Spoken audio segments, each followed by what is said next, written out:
आओ योग करें, चलो योग करें।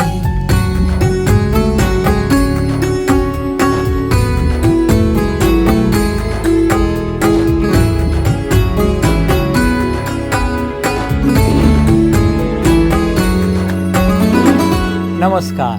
अंतर्राष्ट्रीय योग दिवस को भारत और सारे विश्व में त्योहार की तरह मनाया जाता है, क्योंकि ये आपके जीवन को उत्सव त्योहार की तरह बना देता है ये आपको सर्वांगीण स्वास्थ्य, तन का स्वास्थ्य, मन का स्वास्थ्य, सामाजिक स्वास्थ्य और आध्यात्मिक स्वास्थ्य। और यदि आप चाहते हैं आपका जीवन हो त्योहार, तो आप योग को बना सकते हैं आधार।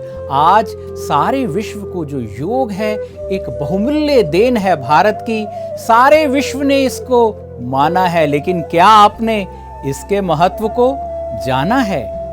इसके महत्व को जानते हुए आप, इसको करते हुए आप युवाओं की शक्ति पा सकते हैं जीवन भर के लिए। लेकिन आज हम योग में बात करेंगे कि कैसे योग युवाओं के लिए लाभदायक हैं। और हमारे साथ हैं आज आचार्य प्रतिष्ठा जी। आपका बहुत नाम है योग में। आप yoga institute Bharat college of performing arts की संस्थापक हैं। आइए उनसे जानते हैं कैसे बनाए रहें युवा योग के साथ। आओ योग करें, चलो योग करें। नमस्ते, हरिओम। मैं हूँ आचार्य प्रतिष्ठा।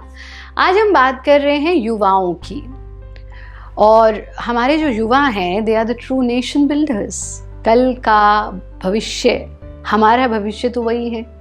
और ये बहुत बहुत महत्वपूर्ण है कि जो युवा शक्ति होती है उसको कुछ ना कुछ प्रोडक्टिव करते रहना चाहिए।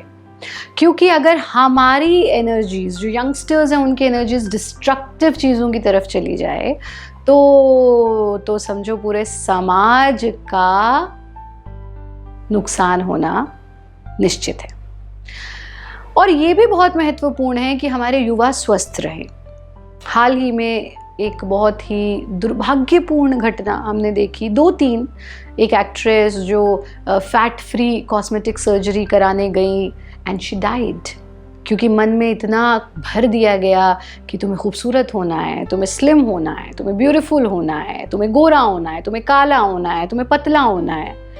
ये जो हमारे अपीयरेंस को लेकर के प्रेशर्स हैं, ऐसे ही एक एक्टर वो इतना वर्कआउट कर रहे हैं कि यंग एज में हार्ट फेल हो जाता है। क्योंकि रात्रि का समय जब कार्बन डाइऑक्साइड अधिक है, उस वक्त वो वर्कआउट कर रहे हैं, शरीर को ऑक्सीजन की कमी हो रही है।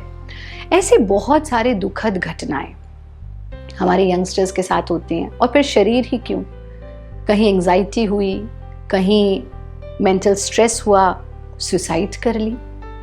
बहुत महत्वपूर्ण है ये समझना कि परमात्मा ने ये जीवन दिया, हमें इस जीवन का सदुपयोग करना है, हमें इस जीवन को सार्थक करना है। और सिर्फ अपने लिए नहीं जीना। और मोटा, पतला, गोरा, काला, जैसे भी हो, तुम परमात्मा की संतान हो, तुम बुद्धिमान हो, बलवान हो, शक्तिमान हो, धीमान हो, तुम सबसे सुंदर हो, तुम सबसे प्यारे हो। और जब तक ये एहसास हमारे मन में ना आए, तब तक आत्मविश्वास भी नहीं आएगा। ठीक है ना? और बहुत महत्वपूर्ण कि ऑर्गेनिक तरीके से अपने आप को स्वस्थ रखना है। योग वो मार्ग है जो हमें which touches all the levels of human life, whether we talk about physical level, mental level, emotional level, psychological level, social level, intellectual level and even financial level. आज मैं आपको बहुत सरल सी ऐसी योग की क्रियाएं बताने वाली हूँ जो करने से हमारे जो युवा हैं, हमें क्या चाहिए यंग एज में? हमें चाहिए स्ट्रेंथ, स्टेमिना एंड स्पीड। हमें चाहिए कि हम खूबसूरत भी दिखें और हमारा मन भी शांत रहे। हमें चाहिए कि हम कर्षयति इति कृष्णा, हम आकर्षण के केंद्र बन जाए, हर कोई हमारी ओर आकर्षित हो, इतना सौंदर्य, इतना आकर्षण हमारे भीतर हो। तो वो सब इस छोटे से कैप्सूल को अगर आप प्रतिदिन करते हैं तो आप प्राप्त कर सकते हैं। सबसे पहले आरंभ करेंगे विरेचन गति से। प्रणव उच्चारण से तो हमें प्रतिदिन अपनी कक्षा का आरंभ करना है, अपने अभ्यास का आरंभ करना है, वो पहले भी हम आपको बता चुके हैं ना। तो जब हम विरेचन गति का अभ्यास करते हैं, सीधे खड़े हो जाएंगे। सीधे खड़े होकर के हम सीधे खड़े होंगे इस तरह से और हाथों को 90 डिग्री के एंगल पर ले आएंगे। आप हमें देख पा रहे हैं ना, 90 डिग्री के एंगल पर हाथ हैं और आंखों को आगे टिका करके दोनों हाथों को ऊपर उठाना, वापस लाना। क्या होगा, इसका नाम ही है विरेचन। विरेचन मीन्स क्लिनजिंग, यानी हमारा जो भी मल है वो नासिका के माध्यम से बाहर आ जाएगा। कोविड के समय पर हमने देखा कि कैसे लंग्स की कैपेसिटी कम हो गई, ऑक्सीजन का फ्लो शरीर में कम हो गया और ऑक्सीजन की कमी में फिर हमने बाहर से ऑक्सीजन एकत्रित करनी शुरू की।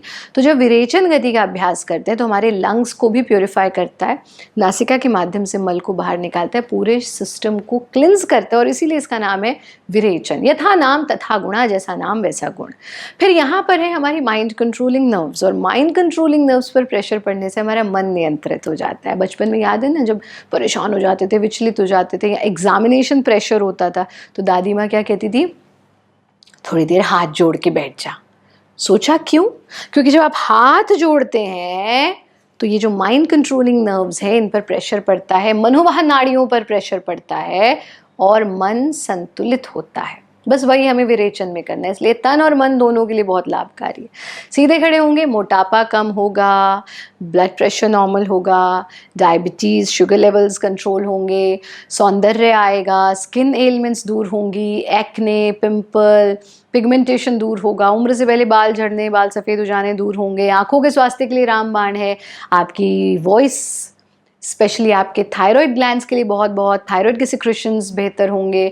आपके कानों के लिए बहुत लाभकारी है, आपके पोस्चर को बेहतर करता है, वज़न घटाता है, अनेक सिर्फ लाभ ही लाभ है। तो हाथों को 90 डिग्री पर टिकाना, सांस भरते हुए हाथ उठाना, सांस छोड़ते हुए वापस ले आना।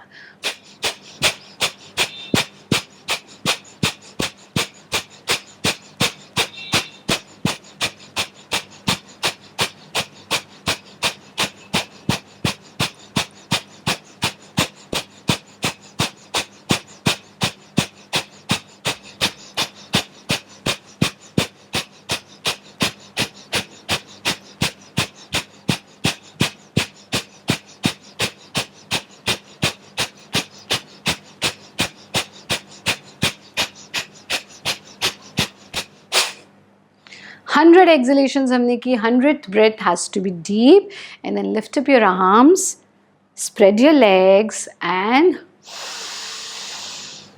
inhale, exhale, inhale, exhale, 3 times, deep breathing. Feel your breath, have gratitude for your breath. परमात्मा का इस श्वास के लिए धन्यवाद, कोटि कोटि धन्यवाद। हाथों को वापस लाना, हाथों को मिलाना, शरीर को ढीला छोड़ देना। प्रयत्न शैथिल्य।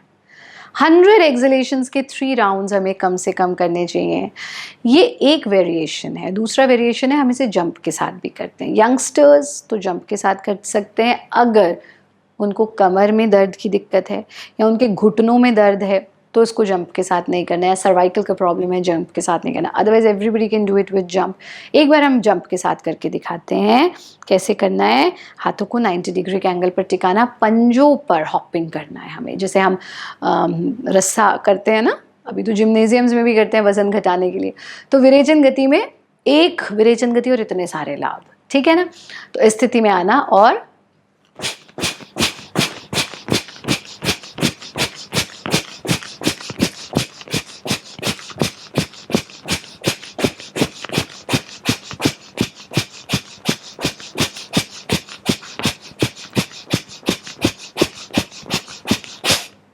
फिफ्टी एक्सलेशंस किया, दोनों पैरों को खोला, हाथों को खोला, inhale, exhale, again inhale, exhale. श्वास भीतर लेना, श्वास छोड़ देना, श्वास के लिए परमात्मा को धन्यवाद देना। दोनों हाथों को मिला करके शरीर को ढीला छोड़ देंगे। इनिशियली आप 100 एक्सलेशंस कर लीजिए विद जंप, 200 कर लीजिए विदाउट जंप, फिर 200 विद जंप, 100 विदाउट जंप, ऐसे करके जंप की अवधि को बढ़ाते रहें ताकि वजन घटाने में, सुडौल शरीर पाने में भी आपके लिए लाभकारी होगा। दूसरा अभ्यास हम करेंगे ताड़ासन का अभ्यास। यथा नाम तथा गुणा। ताड़, ताड़ कैसा? ताड़ का वृक्ष सबसे ऊंचा। ये हमारी लंबाई को बढ़ाता है, हमारे सारे सिस्टम्स पर काम करता है, हमारे स्ट्रेस लेवल्स को कम करता है, एंग्जाइटी को कम करता है, शरीर को पूरी तरह से स्ट्रेच करके हमारी सारी थकान को दूर कर देता है, हमें रिजुविनेट करता है। और सबसे महत्वपूर्ण, ये तो पहली अंगड़ाई है, आगे बहुत लड़ाई है। तो ये अंगड़ाई लेनी है बस आपको, और अंगड़ाई है, आगे बहुत लड़ाई, यानी आगे की प्रैक्टिसेस के लिए हमें तैयार कर देता है। एड़ी पंजे मिले हुए, फिंगर्स को इंटरलॉक करके सीने के सामने टिकाना, सांस भरते हुए हाथों को ऊपर लेकर के जाना और एड़ियों को उठा करके अपने पंजों पर पूरे शरीर को बैलेंस करना। आप हमारे पंजों को भी देख सकते हैं, एड़ियों को भी देख सकते हैं और हाथों की स्थिति को भी देख सकते हैं। पूरा शरीर खिंचा हुआ है, सांस अंदर रुका हुआ है। सांस छोड़ते हुए हाथों को वापस लाएंगे, एड़ियों को भी जमीन पर ले आएंगे। एक बार और देखिए, इनहेल, पूरा stretch, balance on your toes. Exhale, let's do it one more time. Inhale,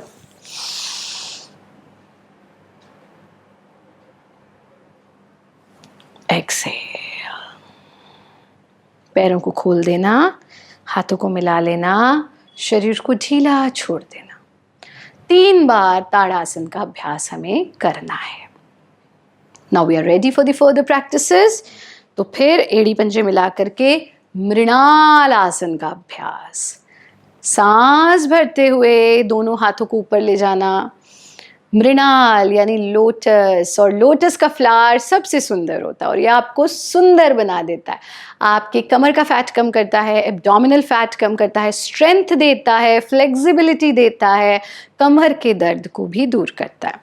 इस स्थिति में आना, सांस भरते हुए। जनरली आप देखेंगे लोग कहेंगे सांस छोड़ते हुए बेंड करो, भरते हुए वापस आओ। That is also fine, but that is for the initial stage, सिर्फ अगर हम आउटर बॉडी को इफेक्ट देना चाह रहे हैं। लेकिन अगर हम ऑर्गन्स को भी इफेक्ट देना चाह रहे हैं तो जहां बल लगे वहां सांस लो। सो इनहेल करते हुए बेंड करना, एक्सहेल करते हुए वापस। इनहेल, इनहेल मोर, हमारे हाथों को देख पा रहे हैं आप। Exhale and back. Inhale, exhale, lotus जैसी स्थिति। इनहेल, एक्सहेल, आंख को खुला रखेंगे ताकि बैलेंस बना सकें। 10 बार कम से कम इसका अभ्यास आप करें ताकि आपकी कमर की चर्बी दूर हो जाए। दोनों हाथों को खींचना, सांस छोड़ते हुए हाथ वापस ले आना, हाथों को आपस में मिला लेना, पैरों को खोल लेना, शरीर को ढीला छोड़ देना। वंडरफुल। यहाँ से हम लेते हैं स्कंधासन का अभ्यास। यानी ये तो साइड फैट हमने कम कर लिया है ना, अब जरा यहाँ का फैट भी कम कर लेते हैं और कमर, बेचारे वर्टिब्रास एक के ऊपर एक टिके हुए, उन्हें थोड़ा ट्विस्ट कर देते हैं ताकि आपको रिलैक्सेशन महसूस हो। हम इसे आपको साइड से दिखा रहे हैं। और साइड से कैसे करना है? सीधे खड़े होंगे, हाथों को सामने फैलाना, palms facing towards each other, ठीक। और यहाँ से सांस भरते हुए लेफ्ट साइड से ऐसे ट्विस्ट करना कि राइट हथेली लेफ्ट शोल्डर को छू जाएगी, लेकिन एड़ी पंजे मिले रहेंगे। Exhale and back. Inhale, right side twist, left हथेली राइट शोल्डर को छू गई। आपको नहीं ऐसे मारना है, हम आपको दिखाने के लिए कर रहे हैं। Exhale, inhale, exhale, inhale, exhale.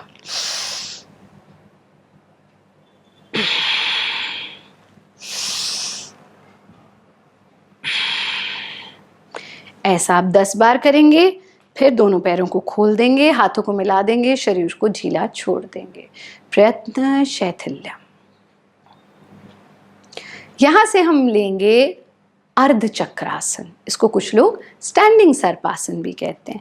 यानी अपने पैरों को कंधों जितनी चौड़ाई में खोल दिया हमने, हाथों को साइड पर टिका दिया और फिर पहले एल्बोज को पास लाना एक दूसरे के, as if you are trying to touch your elbows, which is not possible, but just try.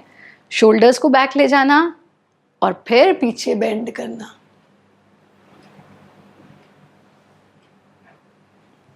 Exhale. जितना कर सकते हैं, हो सकता है कुछ लोग इतना ही कर पाए, वो भी ठीक है। अगर आपको बैक पेन है तो इतना ही करिए, इसको मत और झुकाइए। बट अगर आप बिल्कुल स्वस्थ हैं, यंगस्टर्स के लिए कर रहे हैं ना, हम तो आज बात यूथ की बात कर रहे हैं, तो यूथ को कहाँ बैक पेन होता है? आप तो रीढ़ है समाज की। आपकी अगर कमर में दर्द हो जाएगा तो फिर तो समाज का ढांचा ही गिर जाएगा। तो आपको तो अपनी कमर को बहुत मजबूत करना है। तो इस स्थिति में आना and inhale,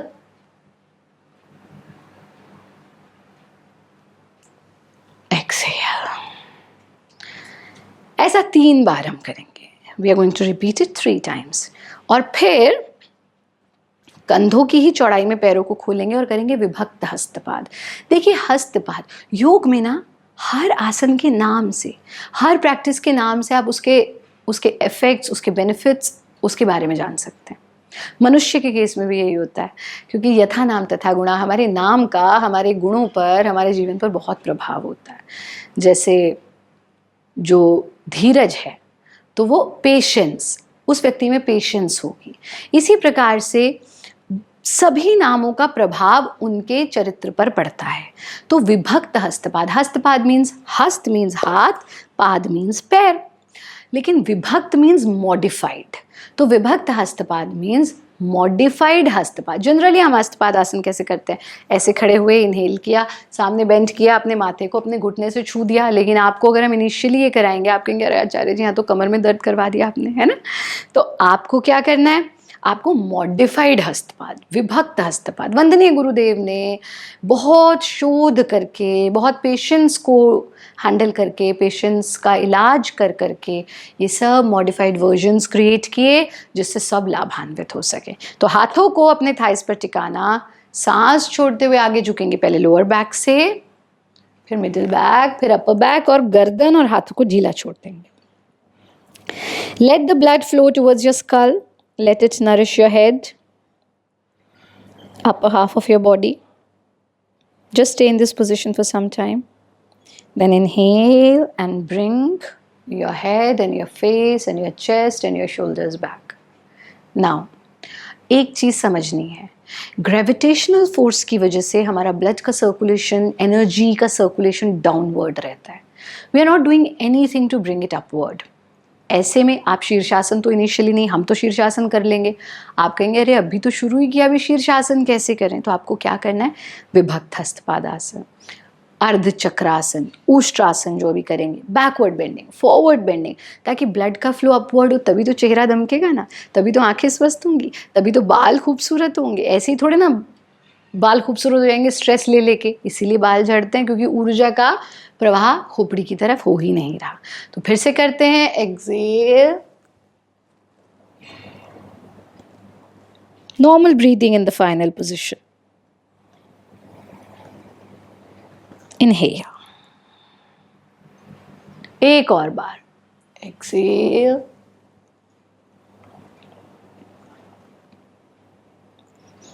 inhale and relax.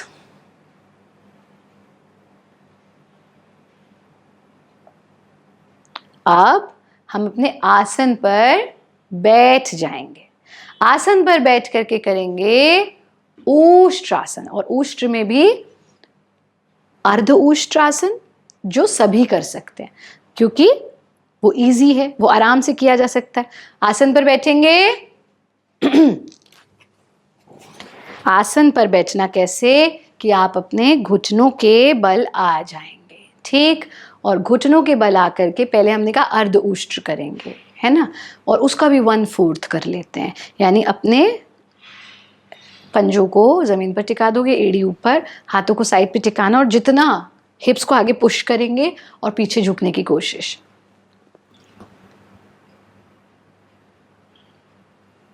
Excel, चक्कर आना, डिजी फील करना, सर में दर्द रहना, बहुत अधिक मोबाइल फोन इस्तेमाल करना, ये सब समस्याएं इससे दूर हो जाएंगी आपकी, ठीक है? कैसे?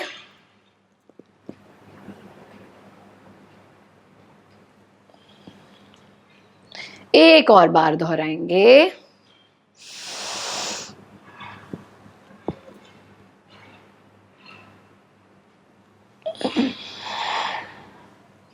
और फिर यहीं से हम बल्कि दूसरी तरफ से आपको दिखाते हैं। वज्रासन में बैठ जाओगे और फिर आप करोगे गुरु प्रणाम आसन, जिसको कुछ लोग शशांक आसन भी कहते हैं।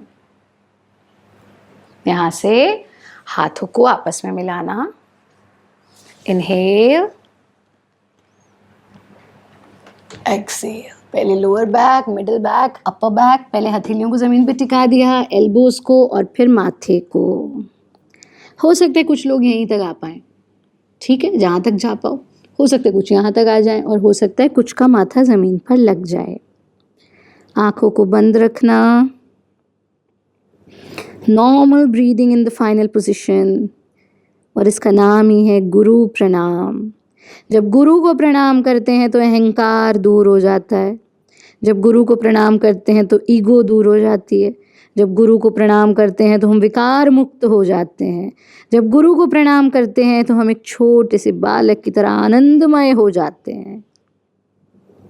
आप जितनी देर आपको कंफर्टेबल लगे यहाँ रुकना, और फिर पहले एल्बोज को उठाना, फिर अपने चेहरे को उठाना, फिर हथेलियों को उठाना, दोनों हाथों को ऊपर ले जाना, स्ट्रेच, और फिर नमस्ते की स्थिति। बस इतना सा अभ्यास आज। लेकिन आसनों में तो हम इतना ही करेंगे, पर जाने से पहले प्राणायाम का अभ्यास जरूर करेंगे। क्रॉस लेग्ड पोजीशन में बैठेंगे, और 19 तारीख को तो हम मिल ही रहे हैं, है ना। आप सभी पहुंच रहे हैं। जब हम आपके लिए मुंबई आ सकते हैं तो आप मुंबई में तो आ ही सकते हैं हमसे मिलने के लिए। और ये बहुत महत्वपूर्ण है कि सब साथ में मिलकर पुरुषार्थ करें। अपने अपने स्थान पर अलग अलग तो कोई ना कोई कुछ ना कुछ करता ही रहता है, पर जब साथ मिल कर के अभ्यास करते हैं, साथ मिल कर के पुरुषार्थ करते हैं, तब सहनाववतु सहनौ भुनक्तु का भाव आता है। और तब फिर सर्वे भवन्तु सुखिनः होता है, यानी सभी सुखी होते हैं, सबके जीवन में आनंद होता है। और फिर हम तो वसुधैव कुटुंबकम यत्र विश्वम भवत्येक नीडम की संस्कृति के लोग हैं। तो हम सब का ये जो वैश्विक परिवार है, चाहे वो मोक्षायतन परिवार है, चाहे वो भारत योग परिवार है, चाहे वो ब्रह्म कुमारी परिवार है, सबको साथ में मिलकर, यही तो योग है ना, कि सब मिल जाएं और मिल करके पुरुषार्थ करें, तभी योग घटित होता है। हमारे यंगस्टर्स चाहते हैं खूबसूरत लगें, कौन नहीं चाहता। अब तो पुरुष भाई भी फेयरनेस क्रीम लगाने लगे हैं ना। अच्छी बात नहीं है, कुछ भी आर्टिफिशियल यूज करना अच्छी बात नहीं है। आपको परमात्मा ने बहुत सुंदर बनाया। लेकिन अगर आप शीतली प्राणायाम का नियमित अभ्यास करते हैं तो पहली चीज आपका गुस्सा नियंत्रण में रहता है, जो कि यंगस्टर्स की सबसे बड़ी प्रॉब्लम हो गई है। दूसरी बात, आपके स्ट्रेस और एंजाइटी लेवल्स नियंत्रण में रहते हैं। तीसरी चीज़, आपका हाई बीपी पूरी तरह कंट्रोल हो जाता है। और चौथी और बहुत महत्वपूर्ण चीज़, आपकी स्किन ग्लो करने लगती है, आप खूबसूरत लगने लगते हैं और आपके बाल खूबसूरत होने लगते हैं। कैसे करना है शीतली प्राणायाम का अभ्यास? क्रॉस लेग्ड पोजीशन में बैठेंगे, हाथों को ज्ञान मुद्रा में ले लेंगे। फर्स्ट फिंगर के टिप को अंगूठे के टिप से छू देना, बाकी की तीनों उंगलियां बिल्कुल सीधी, आंख बंद। नासिका से श्वास नहीं लेंगे। कहाँ से लेंगे? जीभ का पाइप बना देंगे ऐसे। अब हमारे जब टेलीविज़न प्रोग्राम होते हैं, कुछ ऐसे प्रोग्राम्स भी होते हैं जिसमें साधक लोग या कॉलर्स कॉल करते हैं, समस्या पूछते, तो ये बड़ी समस्या, आचार्य जी जीभ का पाइप नहीं बनता तो क्या करें? भाई कोशिश करो, और अगर नहीं बनता, कोशिश भी कर रहे हो, तो जितना बन रहा है उतने से करो। हम वंचित थोड़े ना रहेंगे योग के लाभ से। जितना हो सकता है, जहाँ खड़े हो वहाँ से अपनी यात्रा आरंभ कर दो। तो इस तरह से जीभ का पाइप बनाना, उस पाइप से श्वास भीतर लेना, कूलिंग सेंसेशन को अपने टिप ऑफ द टंग पर फील करना, पूरा श्वास भीतर ले लेना और फिर नाक से सांस छोड़ देना। ठीक? कैसे करते हैं? आराम से करेंगे साथ में।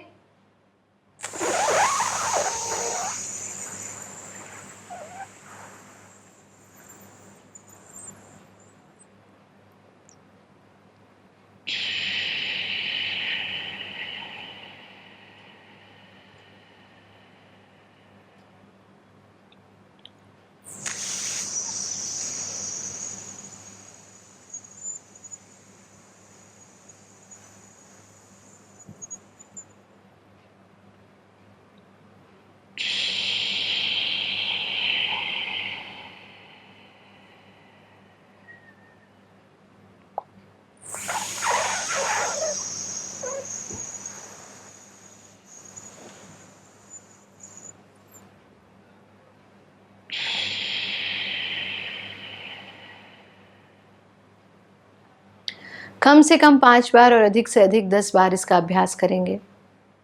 अपने शरीर में होने वाली इस ठंडक को अनुभव करना, रोम रोम में इस शीतलता को अनुभव करना, शीतली प्राणायाम के माध्यम से प्राप्त हुई।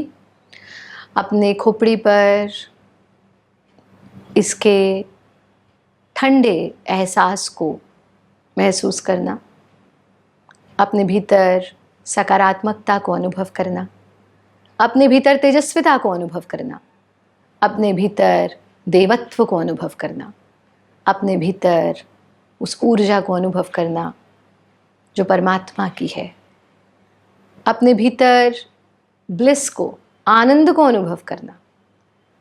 मैं न क्रोध रूप हूँ, न भय रूप हूँ, न चिंता रूप हूँ, न कुंठा रूप हूँ, मैं न अहंकार रूप हूँ, मैं न राग रूप हूँ, न द्वेष रूप हूँ, मैं बस शांत रूप हूँ, शांत रूप हूँ, शांत रूप हूँ।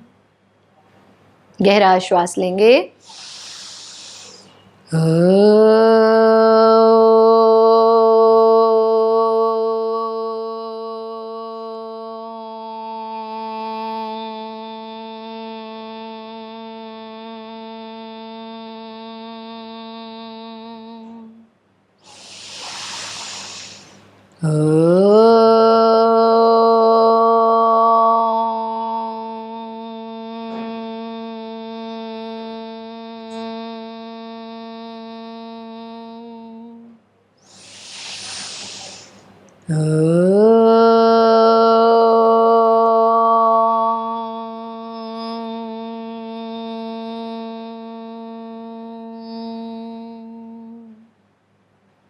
सर्वे भवन्तु सुखिनः, सर्वे सन्तु निरामया, सर्वे भद्राणि पश्यन्तु, मा कश्चित् दुःखभाग् भवेत्।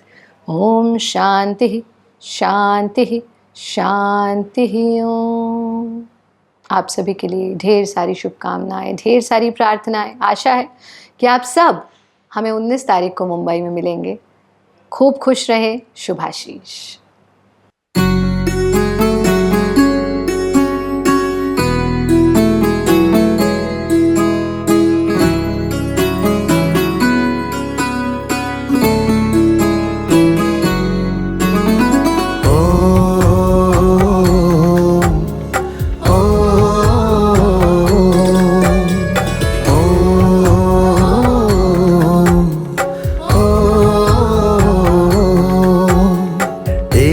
शाश्वत सुखदाई आनंदकारी योग है, सत्यम शिवम अति सुंदरम कल्याणकारी योग है। योग में आनंद है, योग महिमा अनंत है। योग में आनंद है, योग महिमा अनंत है। आओ योग करें, चलो योग करें। आओ योग करें, चलो योग करें।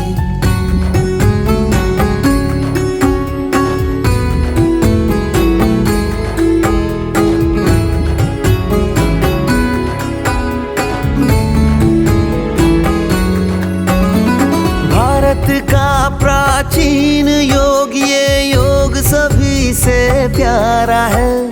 भूमंडल पर सतत बह रही योग की निर्मल धारा है। स्वयं योगेश्वर ने ही आकाश से उतारा है। सार्वभौमिक सर्वकालिक साहित्यकारी योग है।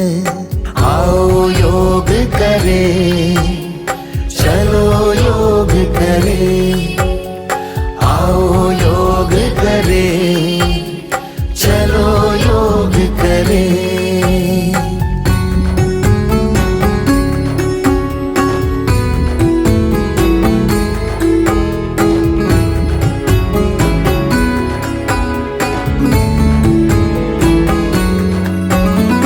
ईश्वर से सब संबंधों का जोड़ ही तो योग है। सर्व गुण सब शक्तियों का आत्मा में सुयोग है। कष्ट तन मन के मिटा के करता ये आरोग्य है। अमरत्व का वरदानी स्वास्थ्यकारी योग है। आओ योग करें, चलो योग करें। आओ योग करें, चलो योग करें।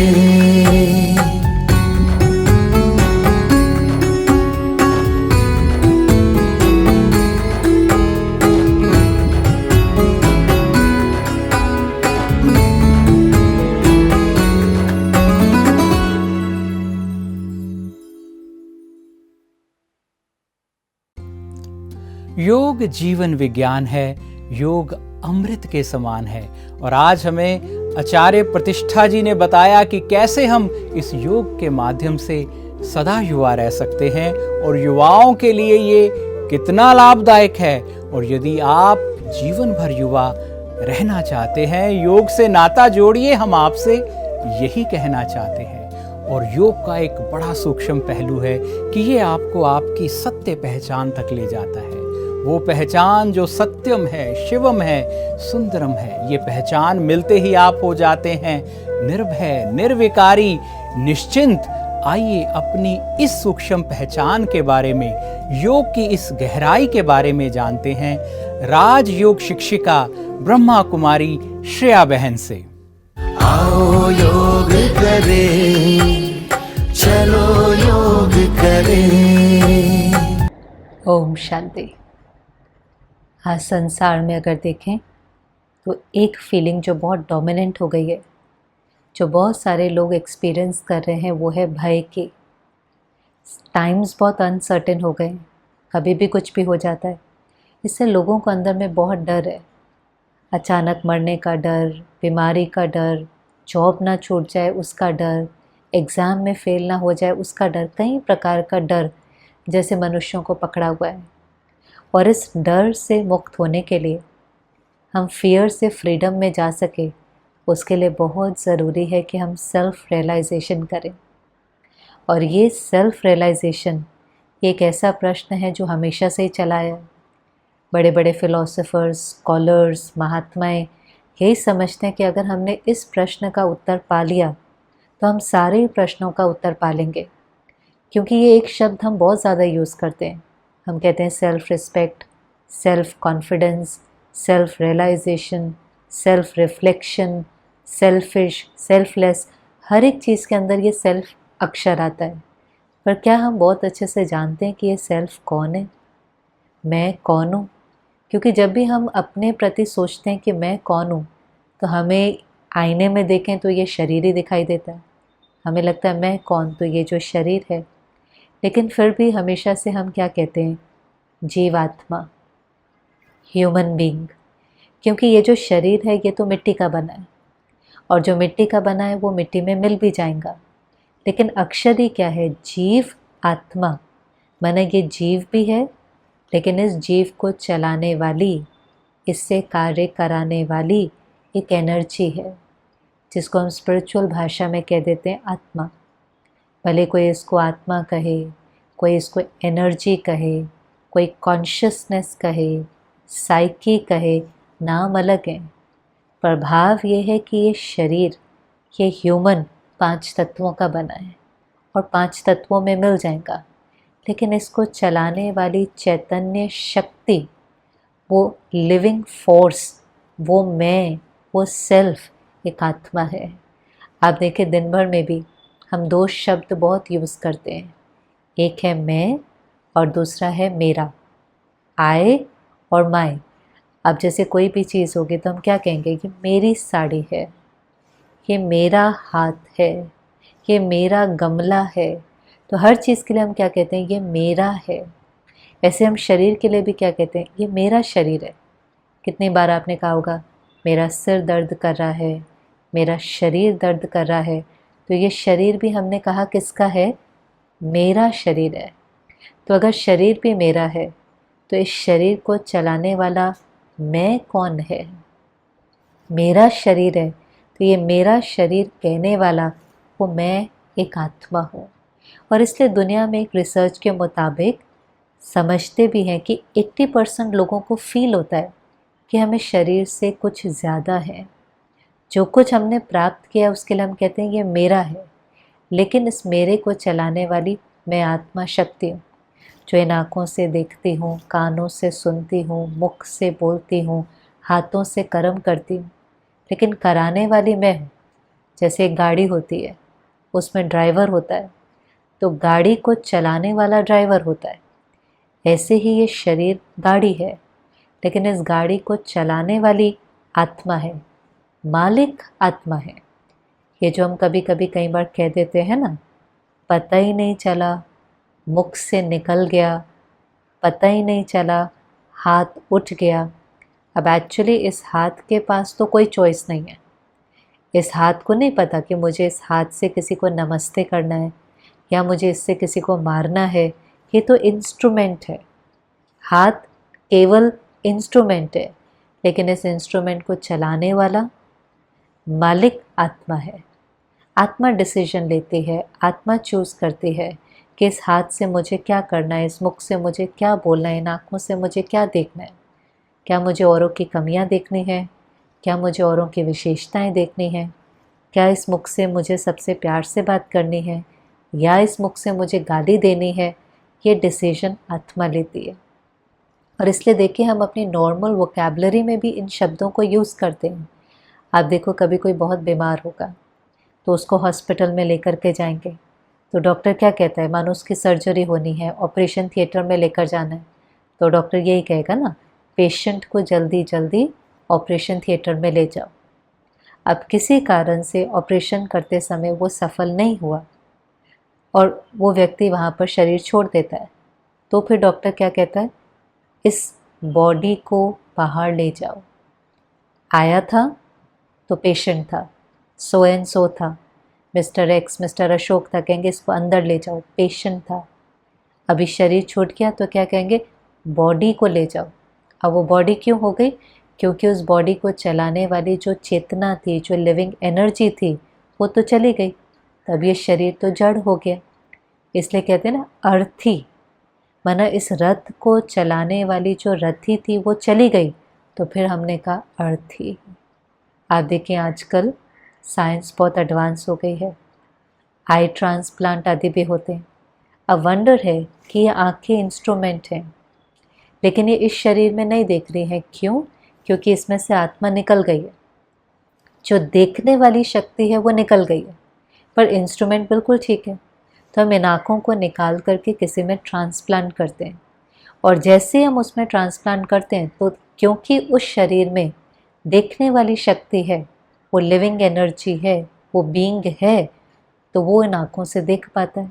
माना ऑर्गन ठीक है, लेकिन इन ऑर्गन से भी कार्य कराने वाली वो शक्ति मैं आत्मा हूँ। बाकी सब कुछ मेरा है। ये आत्मा सब कुछ अक्वायर करती है, और सबसे पहले जो ये अक्वायर करती है, जो ये प्राप्त करती है, वो है ये शरीर। शरीर मिलने के बाद अगला उसको मिलता है नाम, फिर उसको मिलते हैं संबंधी, फिर वो जैसे जैसे बड़ी होती जाती है उसको बहुत कुछ मिलता है। पढ़ाई पढ़ेंगी, कोई डिग्री मिलेगी, फिर कोई प्रोफेशन होगा, फिर कोई पोजीशन मिलेगी, कोई रिलीजन, कोई नेशनैलिटी, कोई जेंडर, ये सब आत्मा ने क्या किया, प्राप्त किया। वो है आत्मा, लेकिन ये सब कुछ उसने जीवन की जर्नी पर अक्वायर किया। अब होता क्या है, जो जो चीज़ें हम प्राप्त करते हैं, हम ये भूल जाते हैं कि ये हमने अक्वायर किया है। हमें लगता है यही मैं हूँ। मुझे ये भूल जाता है कि ये मेरा शरीर है, मुझे लगता है मैं शरीर हूँ। और जो जो चीज़ें हम प्राप्त करते जाते हैं, उनसे हम कहीं ना कहीं अटैच होते जाते हैं। और जब हम उनसे अटैच होते जाते हैं तो अंदर में डर लगने लगता है, कहीं ये चीज़ मेरे से छूट ना जाए। हमें पता भी है, हर एक को पता होता है, चाहे हमने ज्ञान सुना है नहीं सुना है, हमें पता होता है कि एक दिन ऐसा आएगा कि सब कुछ छूट जाएगा, कुछ भी साथ नहीं चलेगा। लेकिन तो भी ये सारी चीज़ें जो हमने प्राप्त की हैं वो प्राप्त करनी भी ज़रूरी है, क्योंकि हम इस दुनिया में रहते हैं, ये भौतिक दुनिया है, हम ये सारी भौतिक चीज़ें प्राप्त करते हैं और ये प्राप्त करने का पर्पस ही ये है कि हम इनका सुख लें, शरीर का सुख लें, संबंधों का सुख लें, धन का सुख लें। लेकिन जैसे ही हमने ये संकल्प किया कि कहीं ये मेरे से छूट ना जाए, कहीं फलाना व्यक्ति छूट ना जाए, तो मेरा ये संकल्प डर क्रिएट करता है, पता होते हुए कि ये विनाशी है, ये पेरिशेबल है, कम ज़्यादा भी हो सकता है, अचानक भी छूट सकता है, लेकिन फिर भी अटैचमेंट होने के कारण बार बार एक संकल्प आता है ये चीज़ मेरे से छूट ना जाए। और ये जो संकल्प है ये जीवन में डर क्रिएट करके रखता है। जैसे मुझे समझ में आता है कि मैं आत्मा अमर, अजर, अविनाशी हूँ, इम्पेरिशेबल हूँ, इंडिस्ट्रक्टिबल हूँ, न मुझे पानी डुबो सकता है, न आग जला सकती है, मैं एक एनर्जी हूँ। और एनर्जी के लिए क्या कहते हैं? It can neither be created, it can neither be destroyed, it can only be transformed. ना आप उसका निर्माण कर सकते हैं, ना आप उसका विनाश कर सकते हैं, वो परिवर्तनशील है। तो अगर ये शरीर भी छूट गया तो क्या होगा? आत्मा को जाकर के दूसरा शरीर मिल जाएगा। डेथ और कुछ नहीं है, change of dress and address है। ये शरीर जैसे एक कॉस्ट्यूम है, ये छूट जाता है, जाकर के उसको दूसरा शरीर मिल जाता है। तो जब मुझे समझ में आता है कि मैं एक एनर्जी हूँ और मैं तो मर ही नहीं सकती, तो जैसे मेरे जीवन से डर खत्म हो जाता है और बाकी सब कुछ जो मैंने प्राप्त किया है वो तो छूटना ही है। लेकिन जब तक वो मेरे साथ है, ज़रूरी है कि हम उसका सुख लें। बार बार ये संकल्प नहीं करें कि कहीं ये छूट ना जाए। और होता भी क्या है, जिस ऑर्डर में हमको चीज़ मिलती है, माना जैसे सबसे पहले हमें अपना शरीर मिलता है, फिर उसके बाद संबंधी हैं, फिर धन है, फिर पोजीशन है, तो जिस ऑर्डर में मिलता है उसी ऑर्डर में अटैचमेंट भी होने लगती है। इससे सबसे ज़्यादा अटैचमेंट इस शरीर से है। इससे सबसे बड़ा भय भी मृत्यु का है। फिर उसके बाद भय होता है अपनों के खोने का, उसके बाद भय होता है जॉब खोने का, धन खोने का। तो जिस ऑर्डर में हम चीज़ें अक्वायर करते हैं तो हमें अंदर में फियर होता है कि इसमें से कोई छूट ना जाए। परमात्मा हमको कहता है इस डर से अपने को मुक्त करो, अपने को समझाओ कि ये सब कुछ विनाशी है। विनाशी चीज़ को कुछ हो भी सकता है और वो चीज़ छूट भी सकती है। तो जैसे ये समझ में आता है कि मैं आत्मा हूँ, आपको एकदम बहुत निर्भय फीलिंग होगी। लेकिन क्योंकि मुझे ये याद नहीं रहता कि मैं एक एनर्जी हूँ, लिविंग फोर्स हूँ, तो जो जो चीज़ें हम अक्वायर करते हैं हम उसको अपनी आइडेंटिटी बना देते हैं। अब जैसे मानो मैंने सबसे पहले ये शरीर प्राप्त किया, अब मैं अपने आप को इस शरीर से आइडेंटिफाई करने लगती हूँ। इसलिए स्वमान की जगह हमें अभिमान आने लग जाता है। स्वमान है जब हमें स्व की पहचान है कि मैं आत्मा हूँ। अभिमान क्या है? Ego, attachment to the wrong image of the self. अब रॉन्ग इमेज क्या है? मैं शरीर तो हूँ नहीं, लेकिन मुझे लगता है कि मैं शरीर हूँ।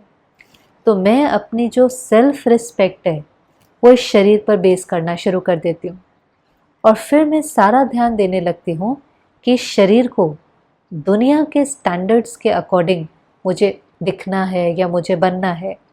और फिर मैं औरों के शरीर के साथ अपने को कंपेयर करना शुरू कर देती हूँ। और फिर ज़रा सा किसी ने मुझे कह दिया आप मोटे हो, आपका रंग काला है, तो वो लाइन सुनते ही मैं हर्ट हो जाती हूँ, क्योंकि मुझे उस समय ये याद ही नहीं रहता है कि मैं अलग हूँ, ये मेरा शरीर है। हो सकता है मेरा शरीर मोटा है लेकिन मैं मोटा नहीं हूँ। पर जैसे मुझे लगता है कि मैं शरीर हूँ तो फिर मैं सोचने लगता हूँ हाय मैं मोटा हूँ, मैं अच्छा नहीं दिखता, लोग मेरे बारे में अच्छा नहीं सोचते। तो वो मेरी सेल्फ एस्टीम, मेरे सेल्फ कॉन्फिडेंस को कम कर देते। लेकिन जहाँ मुझे ये स्मृति रहती है कि नहीं नहीं, मैं तो एक बहुत प्योर आत्मा हूँ, ये मेरा शरीर है। अच्छा ये मोटा है तो ठीक है, मुझे ध्यान देना है, मुझे एक्सरसाइज करनी है, मुझे अच्छा खाना है, मुझे अपनी हेल्थ का ध्यान रखना है।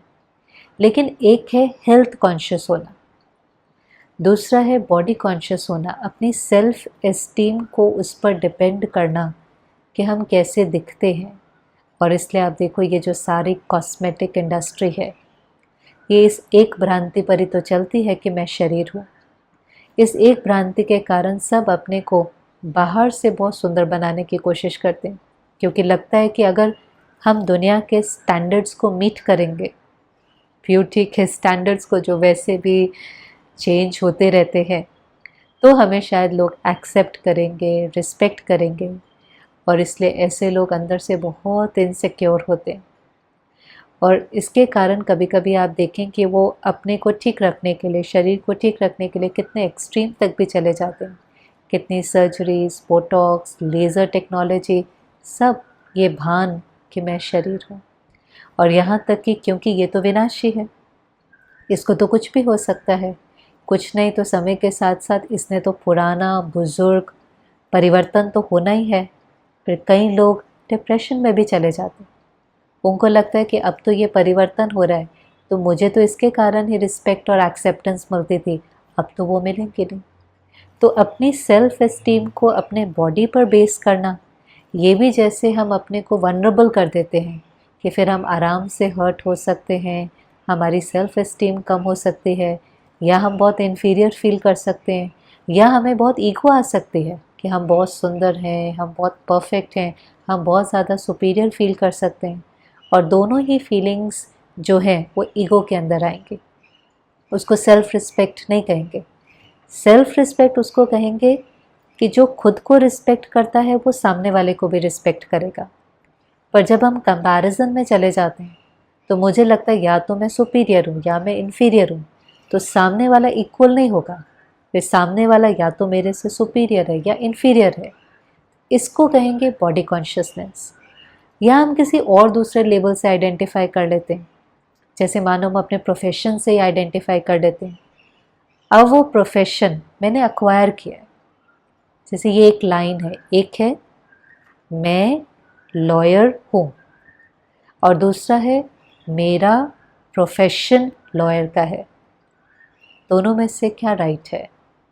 एक है मैं लॉयर हूँ, एक है मेरा प्रोफेशन लॉयर का है। आप एक बार कहेंगे सुनने में तो दोनों सेम लगते हैं, पर एक्चुअली दोनों में ज़मीन आसमान का अंतर है। मैं लॉयर नहीं हूँ, मैं एक एनर्जी हूँ। मेरा प्रोफेशन लॉयर का है। क्यों? समझो मैंने अपने को कह दिया कि मैं लॉयर हूँ और फिर किसी ने लॉयर्स के बारे में कुछ कहा, कभी किसी ने ऐसे ही कह दिया तो आजकल लॉयर्स भी बहुत करप्ट होते जा रहे हैं, ये फ्रेटर्निटी भी थोड़ा थोड़ा ऐसे करने लगी है, चीट करने लगी है। तो जैसे वो ये बोलते हैं तो मैं हर्ट हो जाऊंगा, क्योंकि मुझे लगता है इन्होंने ये किसके बारे में कहा? मेरे बारे में। पर एक्चुअली मेरे बारे में नहीं कहा। इतने सारे लोग हैं, हर एक का अपना अपना अनुभव है। उन्होंने एक ओपिनियन दिया, वो भी किसी एक के साथ कोइंसिडेंस हुआ होगा, उसके अनुसार उन्होंने अपने अनुभव से चाहे फीडबैक दिया, ओपिनियन दिया। लेकिन क्योंकि मैं अटैच हूँ और मैं उस प्रोफेशन से आइडेंटिफाई करती हूँ, तो मुझे लगता है उन्होंने ऐसा कहकर मुझे इंसल्ट किया, मुझे हर्ट किया। और कभी कभी तो हमें इतना गुस्सा आ जाता है कि हम उनसे लड़ने भी लग जाते हैं। पर उन्होंने मेरे प्रोफेशन के बारे में कुछ कहा। आज इतने लोग हैं, हर एक के अपने ओपिनियन हैं। कोई मेरे प्रोफेशन के बारे में कुछ कहेगा, कोई मेरी पोजीशन के बारे में कुछ कहेगा, but I am separate. I am separate from my profession, from my position, even from my religion. Religion में भी आजकल झगड़े क्यों होते हैं? रिलीजन में भी मैं हिंदू हूँ या मेरा धर्म हिंदुइज़्म है। अगर मैं अपने धर्म से आइडेंटिफाई करने लगूँ तो फिर हिंदू धर्म के बारे में या किसी भी धर्म के बारे में कोई अपना ओपिनियन देता है, कोई फीडबैक देता है, कोई थोड़ी सी निंदा कर देता है, तो एकदम हम हर्ट हो जाते हैं। एकदम हमें लगता है जैसे उसने हमें गाली दी और हम झगड़ने के लिए भी तैयार हो जाते हैं। उन्होंने मुझे कुछ नहीं कहा, मेरे लेबल को कहा है। और इसलिए लेबल्स हम अक्वायर करते हैं, कि सारे टाइटल्स और लेबल्स हम अक्वायर करते हैं, पर इनसे आइडेंटिफाई करना ही ईगो है।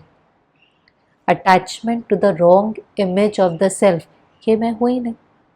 और इससे अगर मैं अटैच हो जाऊंगी तो मुझे, जैसे हमने पहले देखा कि अटैचमेंट में या तो फियर है या हर्ट है, ये दो फीलिंग साथ साथ चलती है। जहाँ अटैचमेंट है वहाँ पर बहुत ज़्यादा डर है कि ये चीज़ छूट ना जाए। जहाँ ईगो है वहाँ पर hurt, if it's ego it hurts, फिर जल्दी जल्दी उस चीज़ का हमें दुख होने लगता है। तो ये समझना बहुत ज़रूरी है कि ये लेबल्स हमने अक्वायर करें, पर मैं एक आत्मा हूँ। अब मैं कैसी आत्मा हूँ? जैसे मैं एक एक्टर हूँ, उस एक्टर को दिन भर में बहुत सारे रोल्स प्ले करने हैं। अब मैं एक एक्टर को, मानो हस्बैंड का भी रोल प्ले करना है, सन का भी रोल प्ले करना है, सन इन लॉ का भी रोल प्ले करना है, फादर का, कलीग का, गाइड का, एम्प्लॉय का, बहुत सारे रोल्स प्ले करने हैं। अब जब हम रोल प्ले करते हैं तो उस रोल में एक्टर की पर्सनालिटी जाती है। जैसे आप देखें कि दुनिया में भी किसी को 3 जने हैं, उनको एक ही रोल प्ले करने के लिए दें, पुलिसमैन का रोल है, 3 जनों को कहें आपको ये रोल प्ले करना है, डायलॉग्स भी सेम है, रोल भी सेम है, लेकिन फिर भी हम देखेंगे कि तीनों की परफॉर्मेंस सेम नहीं होगी। वही रोल कोई बहुत अच्छा प्ले करेगा, हम कहेंगे ये ठीक है, ये बहुत अच्छा है। क्यों? रोल और डायलॉग सेम होते हुए भी जो रोल प्ले करने वाला एक्टर है उसकी पर्सनालिटी उस रोल में जाती है। तो हम भी दिन भर में बहुत सारे रोल प्ले करते हैं, लेकिन मुझ एक्टर की पर्सनालिटी उस रोल में दिखाई देगी। तो मैं एक्टर तो हूँ, आत्मा तो हूँ, लेकिन कैसी आत्मा हूँ? परमात्मा ने ये भी हमें बहुत गहरी बात बताई कि मैं शांत स्वरूप आत्मा हूँ। जिस शांति को हम बाहर ढूंढ रहे हैं, जिस खुशी को हम बाहर ढूंढ रहे हैं, कहाँ पर बाहर है? खुशी और शांति तो मन की स्थिति है। अगर बाहर हमको कहीं मिलती भी है तो वो भी टेम्पररी है। अगर वो शांति हमने मंदिर में एक्सपीरियंस की भी, लेकिन उस मंदिर के वायुमंडल में भी शांति तो हमने ही क्रिएट की ना। सब वहाँ पर जाते हैं, अच्छा सोचते हैं, अच्छा वाइब्रेशन रेडिएट होता है, उससे वो पीसफुल एनवायरनमेंट बनता है। लेकिन वो एनवायरनमेंट बनाने वाली भी तो मैं आत्मा हूँ ना। तो मैं आत्मा को शांति ढूंढने की ज़रूरत नहीं है, लेकिन मेरा स्वधर्म ही, मेरी ओरिजिनल नेचर ही शांति है। जैसे पानी होता है, उसकी ओरिजिनल नेचर शीतलता देना है। अग्नि है, उसकी ओरिजिनल नेचर गर्माहट देना है। ऐसे मुझ आत्मा की ओरिजिनल नेचर शांति, शक्ति, खुशी, प्रेम, आनंद, ज्ञान, पवित्रता है। कहते हैं ना, सतो प्रधान आत्मा। तो ये 7 गुण ही मुझ आत्मा के ओरिजिनल संस्कार है। जैसे आप देखेंगे साड़ी है, ये वाइट है, लेकिन अगर हम एक जीवन की जैसे यात्रा पर चले, मानो कि साड़ी पहन कर के मैं एक जर्नी पर निकलूं, वो जर्नी 30 घंटे की है, 40 घंटे की है, तो नेचुरली इस साड़ी पर कुछ दाग लग जाएंगे। पर वो जो दाग है, मुझे पता है कि वो टेम्पररी है, और मैं अगर इस साड़ी पर मेहनत करूँगी तो वो दाग निकल जाएंगे, क्योंकि ओरिजिनली ये वाइट है। ऐसे ही आत्मा ओरिजिनली पीसफुल है, लवफुल है, खुश स्वरूप है, आनंद स्वरूप है। लेकिन जीवन की यात्रा पर चलते चलते ध्यान न देने के कारण इस पर कई दाग लग गए। क्रोध का दाग, लोभ का दाग, ईर्ष्या का दाग, उदासी, निराशा।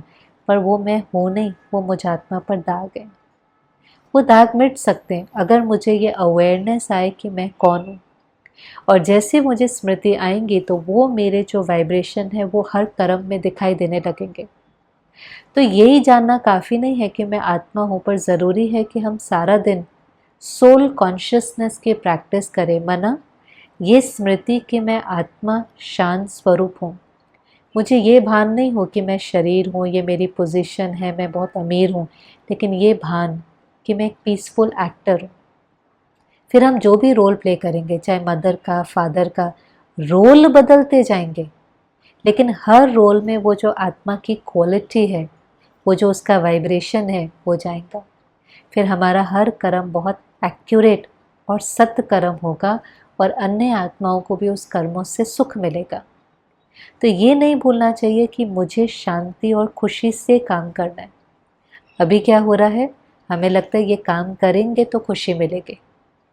आप खुद ही सोचो, एक है ये काम करेंगे तो खुशी मिलेगी और एक है खुशी से ये काम करना है। तो खुशी मन की स्थिति है।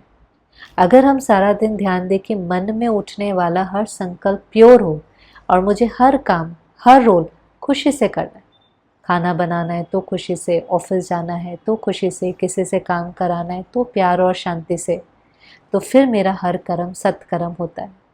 और वो कर्म करते समय भी जब हम किसी के साथ इंटरैक्ट करें तो हम जैसे अपने को समझते हैं कि मैं शांत स्वरूप आत्मा हूँ, ऐसे हमें ये भी याद रहे कि सामने वाला एक आत्मा है। नहीं तो हम सारा दिन, आप देखें, आत्माओं के साथ इंटरैक्ट नहीं करते हैं, पोजीशन के साथ इंटरैक्ट करते हैं। मानो आज आप किसी डॉक्टर से मिलने जाते हैं, आप वहाँ पर वेट कर रहे हैं, आपको आधा घंटा भी वेट करना पड़ता है, लेकिन उसके बाद भी आप अंदर जाकर डॉक्टर को क्या कहते हैं, कोई बात नहीं, भले वेट करना पड़ा लेकिन आपसे मिलने को तो मिला। और वहीं पर अगर आपको घर में आपने अपने ड्राइवर को टाइम दिया था और वो 10 मिनट भी लेट हो जाए तो उस समय हम उसको कहते हैं कोई बात नहीं, कोई कारण होगा। लेकिन वो 10 मिनट भी लेट होता है तो कभी कभी, सबके साथ नहीं लेकिन कभी कभी हमें गुस्सा भी आ जाता है, हम उस पर चिल्ला भी बैठते हैं। अब दोनों में से एक्चुअल मेरा बिहेवियर कौन सा है? क्या मैं गुस्से वाला हूँ या मैं ऐसा हूँ जिसके अंदर सहन शक्ति है और प्यार से बात करने वाला हूँ? पर एक्चुअली हमारे अंदर दोनों क्वालिटी है। हम शांति और प्यार से भी चल सकते हैं, गुस्सा भी कर सकते हैं, पर हमारा व्यवहार सारा दिन सोल से नहीं, रोल से हो रहा है, पोजीशन से हो रहा है। जब रोल डॉक्टर का था तो हमने कहा नहीं नहीं, यहाँ तो गुस्सा नहीं कर सकते, तो हमने वही चीज़ बहुत रिस्पेक्टफुली और प्यार से कहा। जब रोल ड्राइवर का था, पोजीशन हमारे से कम थी, तो हमने वहाँ पर गुस्सा भी कर दिया। ऐसा नहीं है कि हम ड्राइवर को कुछ कहे नहीं, हमें कहना है, समझाना है, बार बार समझाना है। न समझे तो हम उसको प्यार से नौकरी से भी निकाल सकते हैं। लेकिन जब हमने क्रोध किया तो उस समय जो मैं शांत स्वरूप आत्मा थी, मैंने अपनी शांति के साथ कॉम्प्रोमाइज़ किया। संस्कार उसका था लेकिन सज़ा मैंने अपने आप को दी।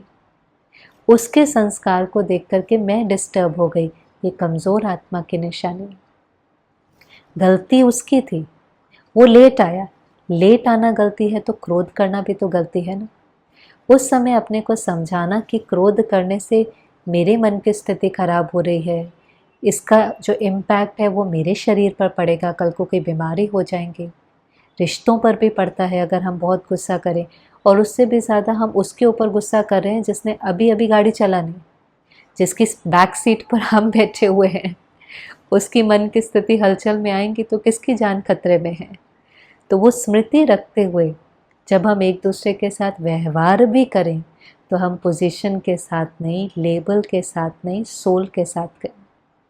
जो कहना है वो कहना है, लेकिन आराम से, प्यार से, ग्रेस से, डिग्निटी और सभ्यता के साथ। कभी भी अपनी स्थिति को गवा करके किसी से काम नहीं कराना है, नहीं तो काम हो जाएगा पर हमारी खुशी गायब हो जाएगी। तो सोल कॉन्शियसनेस एक ऐसी स्थिति है कि हमें याद रहता है कि मैं एक शांत स्वरूप आत्मा हूँ, एक पीसफुल एक्टर हूँ, और सब कर्म करते हुए वो पीस का, वो प्यार का, वो खुशी का वाइब्रेशन हमारे से हर कर्म में, हर रोल में, हर इंटरैक्शन में रेडिएट होता है। और जब हम ऐसा जीवन जीते तो फियर नहीं है, हर्ट नहीं है, एक बहुत सुंदर एक्सपीरियंस के साथ आत्मा जीवन की यात्रा पर चलती है। ये यात्रा है ना, और जैसे हम वो यात्रा करते हैं तो उसमें क्या कहते हैं, have a happy and safe journey. ऐसे ज़रूरी है कि इस जीवन की यात्रा में भी भले सब कुछ हमारे अनुसार नहीं हो रहा है, लेकिन तो भी हम अपना पार्ट इतना अच्छा बजाएं कि हमारी ये जो जर्नी है ये हैप्पी भी हो और सेफ भी हो। तो ज़रूर इन बातों के साथ आप एक्सपेरिमेंट करें तो आपको भी जीवन में ज़रूर कुछ अच्छे अनुभव होंगे। ओम शांति। योग जीवन उत्सव है। इस योग उत्सव की आपको बधाइयाँ, शुभकामनाएं। हो आपके पास शारीरिक, मानसिक और सर्व तरह का सौंदर्य, सर्व तरह का स्वास्थ्य, सदा उमंग उत्साह में रहें आप। ये जीवन आपको ईश्वर का वरदान लगे, हर दिन आपको उत्सव के समान लगे। बहुत बहुत बधाइयाँ, योग उत्सव की शुभकामनाएं। ओम शांति। आओ योग करें।